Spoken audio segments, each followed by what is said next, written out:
எலியா பரலோகத்துக்கு எடுத்துக் கொள்ளப்படுவதற்கு சற்று நேரத்திற்கு முன்பாக எலிசா அவரோட டிராவல் பண்ண விரும்புகிறார்.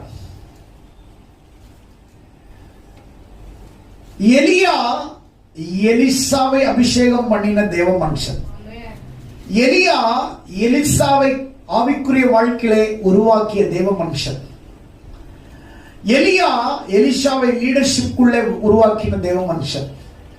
எலியா எலிசாவை ஆவிக்குரிய வாழ்க்கையில ஸ்திரப்படுத்தின தேவ மனுஷன்.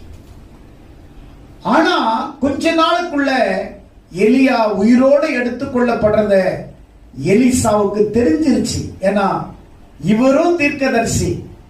அதனால எலியா சொல்றாரு, எலிசா நீங்க இரு, நான் கொஞ்சம் யோர்தான் வரைக்கும் போறேன். இல்ல நானும் வருவேன்.